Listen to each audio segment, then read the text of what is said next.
ہوتا ہوا نظر آیا.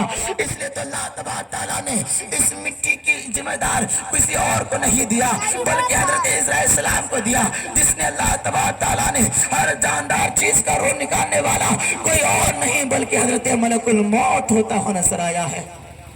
تو حضرات محترم, آپ غور کیجئے کہ جب روح ہمارے جسم کے اندر ہے تو یہ ہاتھ کام دیتا ہوا نظر آتا ہے, آنکھیں کام دیتی ہے, یہ جسم کا ہر تار و تار کام دیتا ہوا نظر آتا ہے. جیسی روح قبض ہو جاتا ہے تو جس ہاتھ سے ہم کھانا کھایا کرتے تھے وہ ہاتھ کام کرنا بند کر دیتا ہے, جس پیر سے چلا کرتے تھے وہ پیر چلنا بند کر دیتا ہے, جس زبان سے ہم بولا کرتے تھے وہ بند کر دیتا ہے, جس کان سے سنا کرتے تھے وہ کان سننا بند کر دیتا ہے. لیکن آپ کبھی غور نہیں کی ہے, وہ جب قبر کی پہلی رات جب آپ کے سامنے پیش کیا جائے گا تو آپ اپنی زندگی کو بھلا جائیں گے.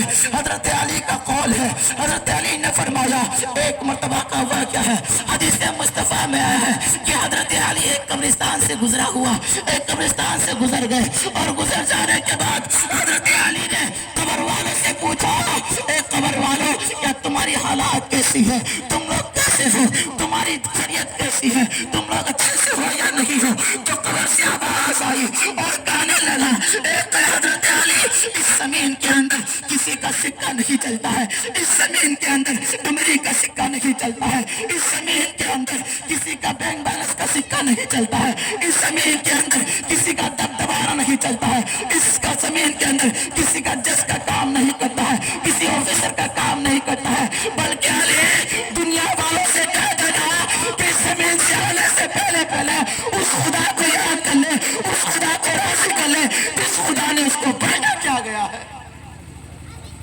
آپ دیکھیں کہ زمین سے آواز آئی, قبر والوں نے جواب دیا, علی اس کے اندر کسی کا سکہ نہیں چلتا ہے, اسی کا سکہ چلے گا جسے آمنہ کا لال کہا جاتا ہے. لیکن آج آمنہ کے لال کا آخر کیا چیز ہے؟ آمنہ کے لال کا آنکھوں کی ٹھنڈک نماز ہے. ہم اس چیز کو چھوڑتا ہوا نظر آتے ہیں.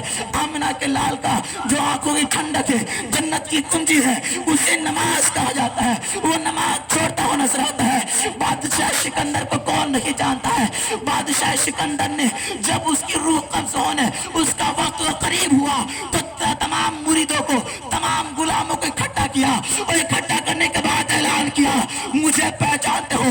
تو مریدوں نے کہا, ہاں بادشاہ سکندر, تو اس شہر کا بادشاہ ہو, اس ملک کا بادشاہ ہو, اس دیش کا بادشاہ ہو. لیکن بادشاہ سکندر نے کہا, جب میری روح قبض ہوگا, جب میری جنازہ کو اٹھایا جائے گا, جب مجھے قبر میں ڈالا جائے گا, تو مجھے قبر میں ڈالنے سے پہلے پہلے میرے ہاتھوں کو باہر کھڑا کر دینا, باہر کو نکال دینا. تو مریدوں نے کہا, آخر ایسا کیوں کہتے ہیں, آخر ایسا بولنے کی کارن کیا ہے؟ تو بادشاہ سکندر نے کہا کہ یہ بادشاہ سکندر, ابھی میرے حکومت میں سارا چیز موجود ہے, لیکن جب میری روح قبض ہوگا تو یہ دھن دولت میرے پیچھے چھوڑتا ہوا نظر آئے گا. ہم کس چیز کا بادشاہ ہے؟ کوئی چیز کا بادشاہ نہیں ہے. ہمارا حقیقت کیا ہے؟ کچھ نہیں ہے. ہمیں پیدا کیا کوئی اور نے, کھانا کھلانا سکھایا کوئی اور نے, کپڑا پہنا سکھایا کوئی اور نے, بلکہ ہمارا حقیقت کچھ نہیں ہے.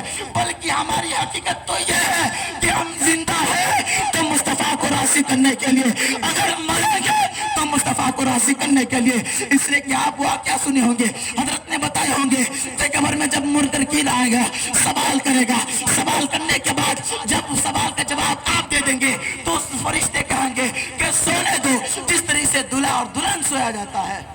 تو حضرات محترم, بس آپ حضرات سے بس چند بات یہ کہنا تھا کہ ہم اور آپ مسلمان ہیں, مسلمان